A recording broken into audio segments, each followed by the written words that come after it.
basketball? You betcha I'm back. It's the Daily Trainer, ready to give you what you need to succeed, and that is guaranteed. We got to get in the gym and we got to get ready for all this basketball coming your way, whether it's in the spring, summer, and we just got to get you ready to play, okay?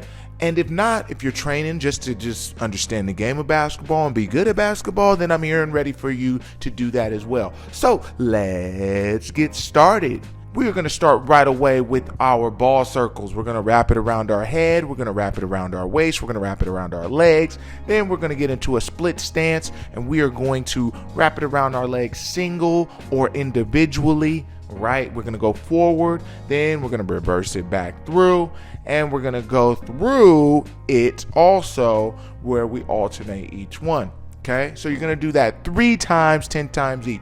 So every time you wrap it fully around your head, that's going to be one or your body or your legs. All right, so it's a quick 10. You're going to do it 3 times, so basically 30 times around, and you should be nice and warmed up with a little bend, also the movement in the shoulders, as well as eye and hand coordination, being ready to go. Speaking of go, we are going to be on the go as we start with our zigzag dribble. So you're going to start with your zigzag dribble right away. Today we're going to go crossover, and then we're going to go through the legs, okay? So we're going to go crossover and through the legs. We're going to do these 5 times each. Make sure you're dribbling back down the court after your third cross, going into that corner to go straight back down to start the drill over again. Then after we do that, we are going to be on the go in a full court. Okay, so now this is a different drill than we have done or that you probably have seen, and we're going to go full speed. Okay, we're looking to see how fast we can go from one end of the court to the other. So if you're outside on a court, you can use those dynamics. If you're just in a half court at home, you can kind of do the driveway. However you want to do it to gauge how far or how fast you can go. We're going to alternate our dribble with this, though. I want you to throw it out to each hand. All right, so I don't only want it to be in one hand like I would have you do in a 17 drill. I want you to alternate that ball, okay? Speaking of 17 drill, we're going to get our weak hand right too with a quick 10. So you're going to go up and down that sideline. You're only going to use your weak hand. So if you are left-handed and your right hand is weak, you'll be using your right hand. If you are right-handed and your left hand is weak, then you will be pounding that basketball with the left hand. Okay, remember 10 only means one going one way and one going the other way. It's not one full run to count it as one. So please remember that, because I know a couple people probably didn't hear those directions a while back and probably was like, man, this is a lot of running, especially if I made you do a 17. So keep your ears and eyes open and ready to go. All right, then you'll be a little winded from these 3 different drills. So then I want you to go to that free throw line, shoot 5 free throws real quick, make those, and then get on over to the side and take a quick little break.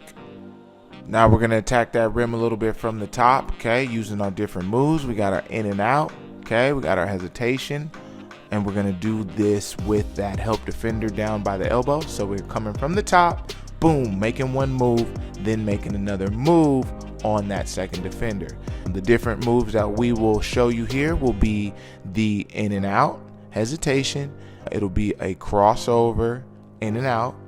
Also, we will have the pound through the legs, hesitation, or in and out on that second defender. And everything is going to the rim and finishing. We want to focus on full speed on the initial move, a quick step after that full speed, a stop, just a quick hesitation of some kind on a move, and then another change of speed to go finish the layup. All right, when you go through those different levels, you want to make sure that you are changing the pace of how you go. All right, that's important.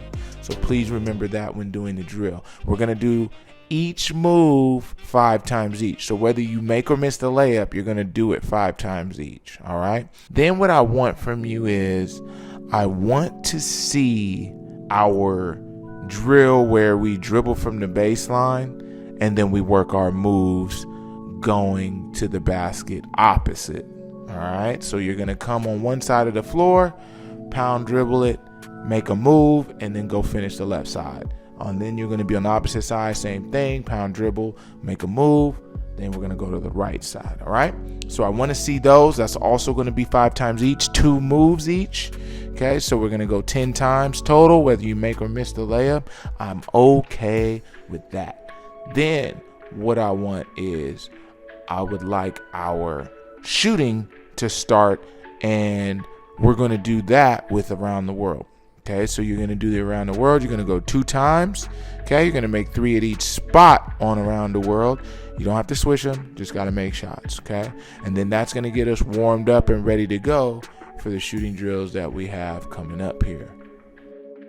Now I want you to also shoot the 3-level bank. All right, so we got our bank shots that we're going to shoot. Remember, we are working on hitting the target in the same area so we can work consistency on our shot. Again, the bank shot is overlooked, but it will also help you become a better shooter based on the fact that it makes you do the same thing every time because you're looking to hit the same spot with the same result in making a shot. Okay, then after, I want you to work your footwork at the elbow, which is your inside plant, catching and finishing the shot there. And I want you to make 5 on each side. We haven't done that in a while, and footwork is so very important when it comes to shooting. Make sure you get those feet down and stuck to the ground. Then with that, ball comes up just a little bit as you get ready to get into your shot. You want to see that ball raise as you raise. Okay, you don't want to do it all together because sometimes that rhythm won't flow into making a quicker move or a quicker read than you need to. All right, so that is what we are looking for in our shooting. And then of course you want to shoot the 3. So the 3 that we're going to shoot today is going to be star shooting. Okay, we got 3 sets of star shooting. Remember to try to make that free throw, but we got 3 sets. And then after those 3 sets, we're going to do a quick little defensive set, and then we'll be done. But I want you to go to the free throw line real quick, get that touch back just in case you weren't making shots, get some water, and then we're right to the defense. So we're going to work on our sprint, turn, and sprint drill, where we're kind of using the majority of that half court, and we want to make sure that we are being able to turn our hips and change speeds to get in front of a defender or chase the defender and then cut them off. Okay, so we'll do this drill 5 times. It's going to be a little tiring, but you'll be fine. I promise. Okay, and then we're going to do key to key slides, which I love. Okay, remember the goal is 18. We've already had you practice that a little bit this week. I'm going to have you do it one more time. We're going to do it 3 times, but at one of those 3 times, I need you to hit 18. Okay, so that's the goal. Next week is definitely going to be 19. All right, then after we do that, we're going to do our closeout drill where we sprint up on a closeout, we slide back, we backpedal, we take the denial away, and then we take the denial away again, then sliding, then going. Okay, so we're really working that footwork defensively in all aspects, and it's kind of a long period of time that we're working our defense, longer than most of us will probably play defense in a regular setting. So the more you condition it, the more you'll be able to run around and move with that player that likes to move off the ball. This is the goal of what we're trying to accomplish, and the biggest thing that we want to do here is really just work our footwork and be tough. Okay, remember, we're going to do everything 3 times when it comes to the defense. And then I want you to go back to the free throw line with those tired legs. I'd like you to make 5 out of 5 free throws if you can. 4 out of 5, I'll let you get away with that today. And then that is all we got today. That is it. Basketball U, I can't thank you enough for coming each and every day to get it in with me, the Daily Trainer. Be sure to be on the lookout for, of course, more episodes with training and also recapping anything that you need from previous sessions, and then just more episodes with more advice for you to learn more in the world of basketball. But remember this, someone's always working. Are you?